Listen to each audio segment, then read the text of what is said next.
Life में सबका struggle होता है। हम लोग के भी लाइफ में बहुत तकलीफें आई थी। जिंदगी में इतने तकलीफ देखे कि अब अगर तकलीफ नहीं होता है तो तकलीफ होता है। जिंदगी ने उस मुकाम पर लाकर छोड़ा है जहां पसंद तो बहुत कुछ है लेकिन चाहिए कुछ भी नहीं। लोग कहते हैं कि खाली हाथ आए थे खाली हाथ जाओगे, गलत बोलते हैं। लोग भले खाली हाथ आते हैं लेकिन जब जाते हैं तो अपने साथ कुछ संस्कार, कुछ यादें छोड़ जाते हैं। एपीजे अब्दुल कलाम खाली हाथ तो आए थे, क्या खाली हाथ गए?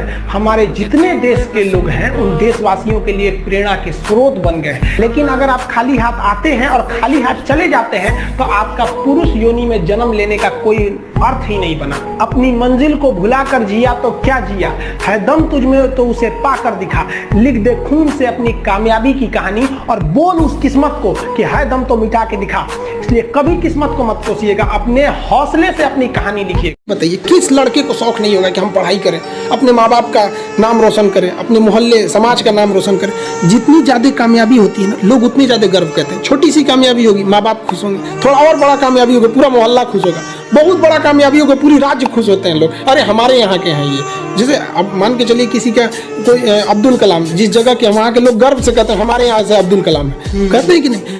जब बारिश होता है ना, बारिश तो जितने छोटे मोटे पक्षी होते हैं, कौवा हो गया, ये सब ये छुपने के लिए आश्रय ढूंढने लगते हैं। लेकिन जो बाज होता है ना, उसी बारिश में बादलों को चीरते हुए ऊपर निकल जाता है और बादल से कहता है तू बरस ले बेटा, कितना बरसेगा, आधा घंटा, 1 घंटा। जब बरस जाता है तो आके नीचे उसको चैलेंज करता है। तो परिस्थिति के नीचे हमें नहीं दबना है, परिस्थिति को हम दबा देंगे यहाँ पर।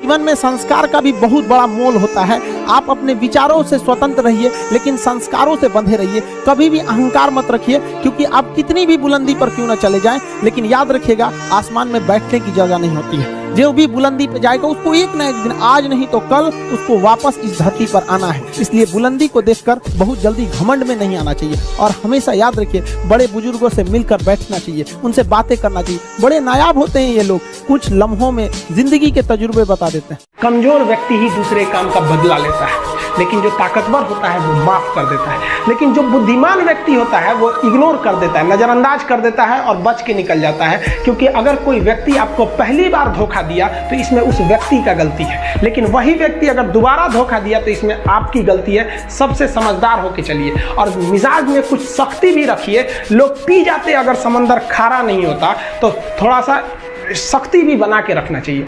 अगर आपको काबिल बनना है ना, बाज की तरह उड़ना है, तो बार बार बोलते हैं इन तितलियों का साथ छोड़ दीजिए। क्योंकि 10 साल बाद लोग आपसे मिलेंगे ना तो पूछेंगे तुम्हारी हैसियत क्या है, तुम कितना कमाते हो। ये नहीं पूछेंगे तुम्हारी गर्लफ्रेंड थी कि नहीं थी। यहाँ समझ में आ गया, ये सब टेम्परेरी चीज होते हैं। सभी सब हटाइए ये सब चीजों को। जिस दिन आपको जिस दिन रियलिटी समझ में आएगी ना, उस दिन कोई हम आपको क्या बोले। आज जिनको आप सब कुछ खोकर पाने की तमन्ना रखते हैं, एक वक्त आएगा जब वो मुफ्त में मिलेंगे तो आपको मंजूर नहीं होगा। ये सब चीजें फालतू होती है, लेकिन अभी उम्र की गलती होती है। उम्र के बाद सब सुधर जाते हैं। कृष्ण भगवान का भी एक उम्र था जब गोपियों के पीछे घूम रहे थे। एक उम्र आया, भाड़ में गई गोपियां, मारा देखे महाभारत करा के रख दिया। कृष्ण भगवान तब तक नहीं कहलाए जब तक उन्होंने गोपियों का साथ नहीं छोड़ा, तब तक वो केवल कन्हैया कहलाते थे। भगवान तभी कहलाए जब उन्होंने लड़कियों का साथ छोड़ा। तो अब तक केवल आप विद्यार्थी कहलाएंगे जब तक कि लड़की या गर्लफ्रेंड के साथ रहेंगे। जिस दिन इनका साथ छोड़ेंगे ना, उस दिन दुनिया आपको देखेगी। सीढ़ियां उन्हें मुबारक हो जिन्हें छत तक जाना है। आपकी मंजिल आसमान है, रास्ता आपको खुद बनाना है। अपनी मंजिल को भुलाकर जिया तो क्या जिया, है दम तुझमें तो उसे पाकर दिखा।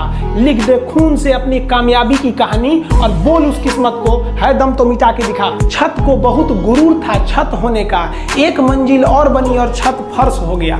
तूफान ज्यादा होती है तो कश्ती डूब जाती है और घमंड ज्यादा हो जाती है तो हस्ती डूब जाती है। पतंग को पता होता है कि उसका अंत एक कचड़े में जाकर होगा, लेकिन उससे पहले उसे आसमान छूकर दिखाना होता है। पहाड़ों को चीरते हुए जब नदी निकलती है ना, तो कभी नहीं पूछती है कि समुद्र अभी कितना दूर है। और नदी में गिरने से तो कभी किसी की मौत नहीं होती। मरता तो वही है जिसे तैरना नहीं आता है। मेहनत बता देता है कि परिणाम कैसे मिलेगा, वरना परिणाम तो बताता ही है कि आपका मेहनत कैसा था। जो पानी से नहाएगा वो अपना लिबास बदलेगा, जो पसीने से नहाएगा एक दिन इतिहास बदलेगा। जियो के डाटा से सस्ता फीस है। हम लोग की फीस कितनी रहती है? 200 रुपये में हम लोग पढ़ाते थे तो 4 महीने, 50 रुपये भी नहीं पड़ा महीना। और हम लोग के वक्त में ऐसा नहीं था। अगर हम लोग के वक्त में टीचर ही बता सकते हैं, ना गूगल था ना कुछ था, आज तो हर चीज़ ढूंढ सकते हैं यहाँ पे। तो ये जो बताते हैं ना हमारे सामने परिस्थितियाँ ऐसी है वैसे, वो सबके साथ परिस्थिति खराब रहती है। जब बारिश होता है ना, बारिश तो जितने छोटे मोटे पक्षी होते हैं, कौवा हो गया, ये सब, ये छुपने के लिए आश्रय ढूंढने लगते हैं। लेकिन जो बाज होता है ना, उसी बारिश में बादलों को चीरते हुए ऊपर निकल जाता है और बादल से कहता है तू बरस ले बेटा, कितना बरसेगा, आधा घंटा 1 घंटा, और जब बरस जाता है तो आके नीचे उसको चैलेंज करता है। तो परिस्थिति के नीचे हमें नहीं दबना है, परिस्थिति को हम दबा देंगे यहाँ पर।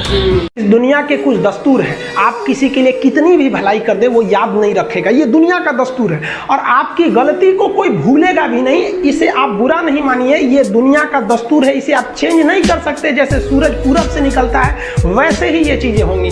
लेकिन हम आपसे कहते हैं, आप दुनिया में आज कई लोग होते हैं दूसरे को लगते हैं सिखाने, आप क्यों दूसरे को बार बार ज्ञान देने लगते हैं, आप अपने आप को क्यों ज्ञानी समझने लगते हैं। दूसरे को सुधारने की कोशिश मत कीजिए, बल्कि खुद सुधरिए। आपके सुधरने से हो सके कि पृथ्वी से एक बुरा इंसान सुधर जाए। आप समाज में जहां भी रहेंगे तो आपके पास बहुत सारे लोग आएंगे, कुछ गलतियां भी करेंगे, कुछ अच्छा काम भी करेंगे। जब भी किसी की प्रशंसा कीजिए तो पूरी महफिल में कीजिए कि यह व्यक्ति ने अच्छा काम किया। लेकिन अगर किसी की शिकायत या उसकी आलोचना करना है, उसे डांटना है, तो उसे अकेले में समझाइए।